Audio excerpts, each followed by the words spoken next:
ګرانو کتونکو السلام علیکم. ستاسو قربا یوسف جان چې کوم دی نو حاضر دی په فارهوتي کې. تاسو ویلې تاسو ته به حقیقت چې حیرانتیا دی وي چې یاره دوی د چرګانو د ځای کې ولاړ دي. نو ما سره چې کوم دی نو د چرګانو چې کومه د پولټري اسوسییشن کومه کابینه ده صدور چې کوم دی هغه ما سره دي او ورسره چې کوم دی د دې ځای اوسېدونکو دا خلک چې کوم دي څوک چې چرګان اخلي د دې ځای خلک دوی ما سره دي. نو نن سبا چې کوم دی نو دي ته ډېر مشکلات دي، ډېر تحفظات دي په دې چرګانو دا نن چې کوم دي راغونډ شوي دي په دې وجه راغونډ شوي چې تقریبا د دې 80% دوکانونه چې کوم دي دا د دې ګرانۍ د وجې بند شو او 60% هغه هم داسې دي چې خال خال هغه کولو دي بس هغه وخت یې هغه ادا کوي. خو دوی وایي چې سراسري په دې اوس چې کوم دا سیسټم روان دی په دې کې سراسري چې کوم دی نو تاوان دی او ورسته چې کوم دی نو موږ ته چې کوم دی حکومت دا ریټونه دا کوي او پای کې زموږ ډېر لوی نقصان جوړیږي.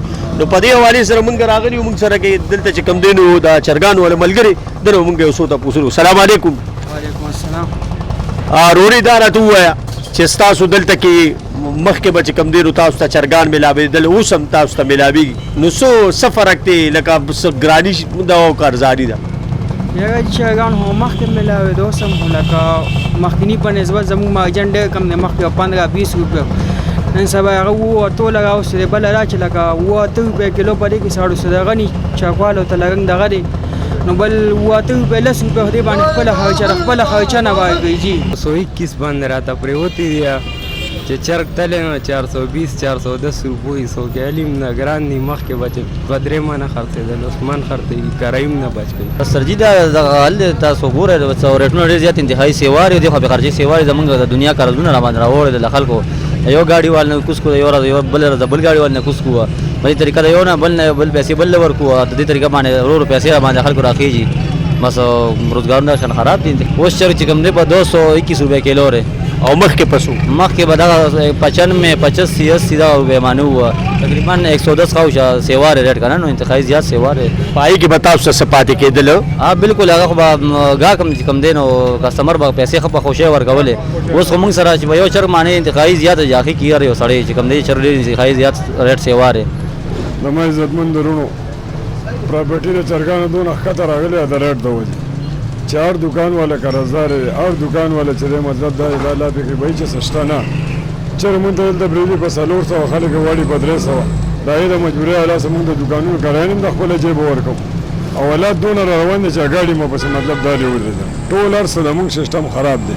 د دې لپاره مونږ صدر صاحب ته هم وینا کړې ټولو چرګانو والا ته دا وینا چې ټول په یو اتفاق شي یو یونین جوړ کړئ یو شانتې تبصره کوي یو شانتې مشوره کوي صدر صاحب سره.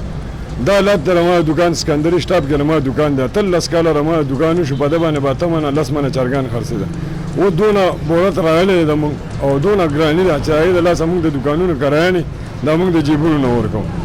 نن د ګټې وټې څه پته لګي د تاوانونو پته هم لګي او پرابلم یې د دونه دی چې ډیزل ګران دي هر یو شی مهنګایي ده.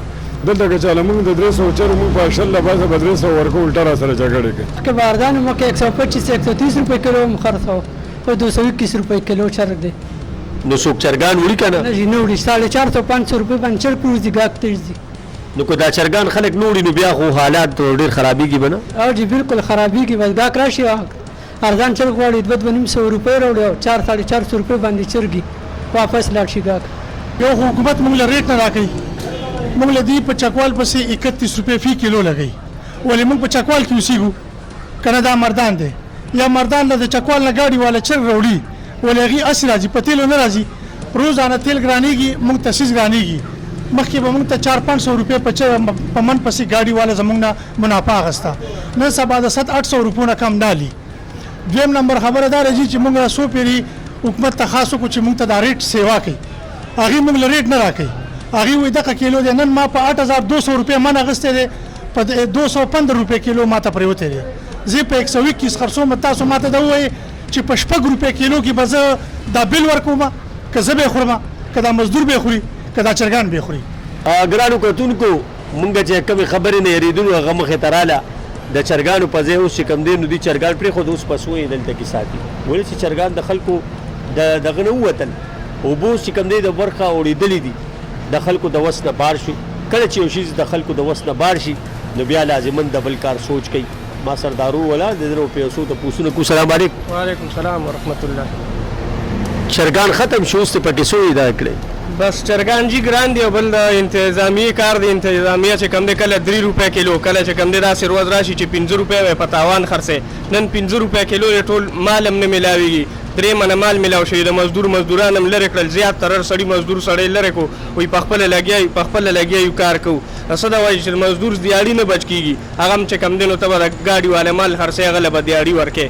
نو دا ګاډو والا 100 لکه روپۍ په هر دکاندار باندې لا ډېرې په چا باندې د 100 لکو نم ډېرې. الله ګواه په ما په خپله 8 لکه روپۍ راوړېدلي. ابلو ته مو یو سم ورله خرڅ کړو. مونږ چې سم ورکړې او څه پاتې دي. خو لکه مزدوري نشته. مین خبره دغه ده چې 1500 روپۍ ورځ هم الله ګواه چې داسې ورځ راشي چې 1500 به د کوره بیلې ګینې 1500 ورته پاتې کېږي نه چې تاوان دی نه نو ګټه نشته دي. ګټه پکې نشته. انتظامیه چې ده هغه موږ له دغه نه راکوي ریټ نه راکوي 5 روپۍ او 2 روپۍ. په دې کې موږ مزدور وساتو که نو بجلی بیل ورکو څه وکړو. کرۍ نه شو خلاصولی هسه نه شو. زه 6 لک روپۍ دې ټایم کې نقصان کې روان یم. 6 لک روپۍ په خپله. او که چېرې 6 لک روپۍ د راسر نه کړې نو بیا نو بس یا به شوکه کوو یا به ډاکه کوو یا به په کنډه کې غلا کوو. بس کنډې غلا ته به کینو بس کنډه به بس اخوا دې خوا بس به خپله به پته او باقي امن دی. چرګان نوره ګران دي چې 5100 روپۍ موږ ته به خپله پرېوځي. او نیک مې خو یو ګاډی را خیره خاص کړو دی بل انشاءالله کېدي شي ګرځ ورکړي. دا د پردي کار کوم. ماښام د خپلې دیاړۍ له لاس نشم وړی چې پردي مزدور یم او زموږ لړم دونه دل کې چې یاره دا دیاړۍ موږ دې نه څنګه واخلو. او بیخي حالات دونه خراب دي چې سار داسې دغه شپږ چرګان مې خرڅ کړي نو کمال امن دی ورسره پورې. او چې څوک راځي 450 روپۍ یو چرخي. او کو داس داخله چرګان نه لري خو تاسو په طالب وخی دغه نو تعالی نه چې ما وختي د مرګري ته لګیم دی عبدالله تمکیدي شي دا شاټر راخته کوم مم کور ته ته مم نه ما هم د دیاړي څنګه اخلم. لکه ما ته داسې خبر وکړم چرګان دون حالات خراب دي چې اډرم داسې خالی پروت دی چې مانګاکان پکې. تاسو چرګان وړې ارزانی ده که ګرانی ده؟ ګرانی ده ډېره ډېره. مخکې و چرګ خوړو اوس یې نه خورئ؟ اوس یې نه خورو بلکل. هسې څه محسوسوئ تاسو څه دي؟ شمساک پسې ګرځو لکه چرګ خوراک نه وځي. کاکا چرګ علي څو وایي؟ 800 وایي او ورکوم نو څه کم یې نه درکوم. 800 وایي ته ولې څو ورکوې؟ بس بازار داسې والو نو چې کم یې نه راکوي. او کو درې نه کړو بیا؟ جرای نه کړو بیا واپسېدلو لکه د وس نه بار شو. اوس مخکې به دا چرګان تا په څو وړل؟ مخکې به موږ په 250 200 دغسې وړل. او اوس چې کوم دی نو په ډبلې وړې پترې پلې وړې. اوس ګران شو او ګران دي نه راکوي. لکه اخره کې به دا چرګان پرېږدی که نه؟ بلکل نور چې وس نه بار چې به پاتې په 1500 500 450 روپۍ چرګ دی چې کوم یو سړی راځي نو لاول یو چرګ یو شپږ کنځل کوي چې تاسو خدای تباه کا تاسو په سر ریټ خرڅه. اعلان کې دوه ته نه ګوري دي ته دا پته نشته چې دا موږ بس پیډونه ګران شوي دا ریټ د کم دی نه خطرې کم دی نه خطرې. دا خلک ټول قرضدار شو دام قرضدار شو هغه هم قرضدار شو. دغه داسې خلک دي چې پارمون والا کورونو ته ولا طالب والی دي